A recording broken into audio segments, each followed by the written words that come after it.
Good morning, y'all. Story time with my coffee this morning. This morning's going to be a little bit of a heavy one, so family and friends, you might want to just... this is more for me to just kind of put this out in my words, somewhere where it's almost concreted and I don't necessarily have to dig up the emotions to tell the story every time, because as I do what I'm doing, I've had 4 shows this weekend, and I meet a lot of people ask me my story, and it's a crazy wild one, so I'm kind of documenting these things for anybody who wants to know, but for myself as well. And this one is one I would really just like to get out of the way, more or less, because I know that I have to do this one if this is what I'm kind of doing with my content here. So grab your tissue and just know that I'm okay. This was 3 years ago now, so we've done a lot of healing. If I'm crying, that's because I'll forever cry about it, but yeah. This is the story of how I lost my best friend. Oh my God, I'm going to start crying already.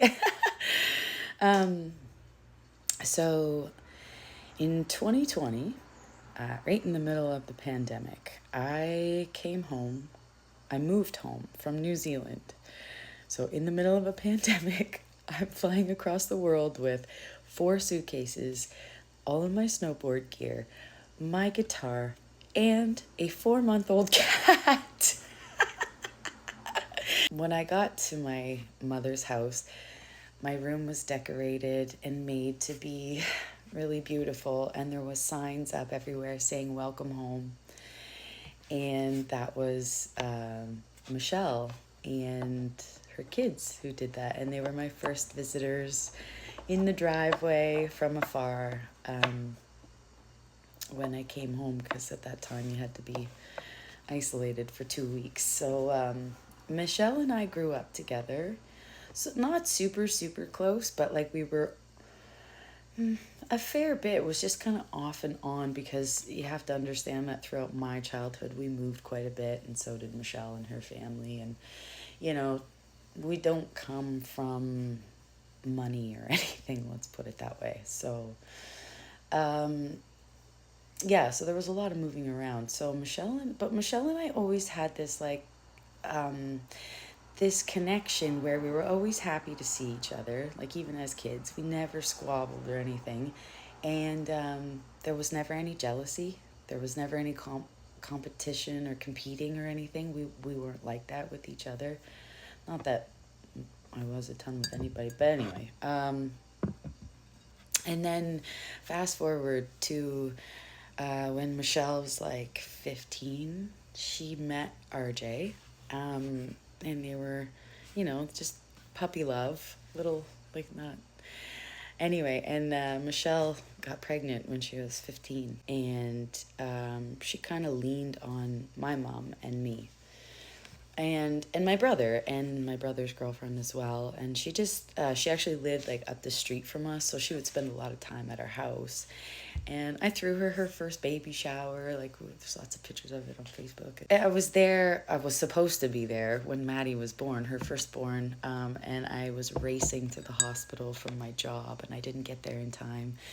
I got to the hospital, and the aftermath was kind of rolling out on a cart in front of me. It was not the most pleasant thing, but anyway, but that's how close we were. And, her and RJ went through a lot together, being together that young and having kids that young. They worked somehow, and they were there for each other, and they were kind of just, I don't know, they were different, and I always championed them. I just loved any time, like, even if Michelle and I weren't that close or weren't talking as much, I still wanted to hear about what was happening in her life. So yeah, throughout that first year, that I was home after that in 2020 into 2021,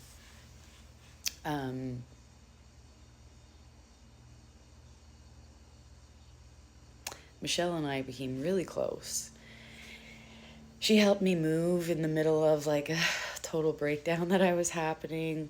Her and I would just go for drives and crank the tunes and laugh our asses off and cry. And, you know, Michelle taught me how to laugh through the craziness of life. That was her gift. And she'd take it all in stride and just laugh. Like, just, I mean, the ridiculousness of her life and my life. And, you know, it just, yeah, you had to.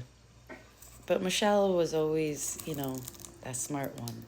You could tell she was an old soul. You could tell there was something different about Michelle. There always was. And it was kind of, you know, why she gravitated to us. And,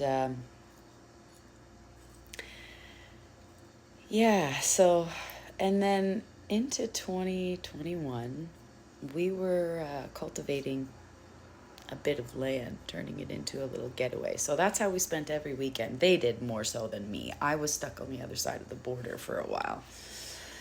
Oh, I'm gonna love COVID. So I didn't get to participate as much as I would like to, but they would pack up the car and go down for the weekend, and sometimes they slept under lean-tos until we had the trailer parked on the property. And then so yeah, this became like our little family getaway spot. We had turned it into quite a little thing. And so Michelle and RJ and the 4 kids went out to that place. It was kind of like their last hurrah for this year, but it was also CJ, the baby, the youngest one. It was his 3rd birthday. So they were celebrating the birthday. They had friends out there as well that came out during the day, and then their friends left, and sometime in the night, something caught fire, or kind of a smolder, we're not really sure. And at some point, RJ had gotten up and gotten the fire extinguisher, I think. Somebody can correct that if it's not 100% accurate, but they got the fire out, but you know, the whole place was kind of, I think, covered in soot. And so to what extent the fire got to before they got it out, or if it just was smoldering, basically it appeared that they all got up and were aware of the smoke and then succumbed to the smoke. So there was no blaze per se, but just the air quality from the things that those trailers are made of on the inside. We all know what those chemicals could be like if they were hot. So the next morning, RJ's parents grew concerned when they couldn't get a hold of anybody and people weren't showing up for work.